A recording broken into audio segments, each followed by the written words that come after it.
ভাগ্নির জন্মদিনে অনেক আনন্দ করলাম। তো চলো প্রথম থেকে শুরু করা যাক। হ্যালো বন্ধুরা, আমি মিথা। এসে দেখি দিদি রান্না করছে বাসন্তী পোলাও, চিকেন কষা। তো চিকেন কষানো হয়েছে কিনা এটা দেখার জন্য আমাকে এক পিস দিল এবং আমি খেলাম। সত্যি খুব সুন্দর হয়েছিল রান্নাটা।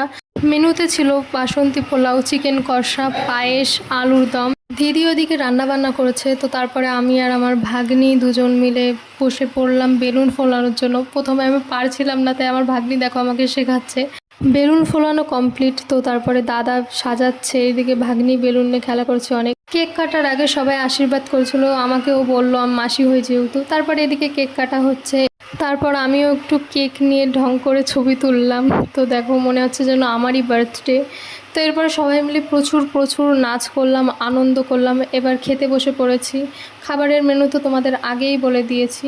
তো আজকের ভিডিও এই পর্যন্তই। দেখা হবে পরের একটি ভিডিওতে। সবাই পাশে থেকো, অনেক অনেক লাইক করো, কমেন্ট করো। টাটা।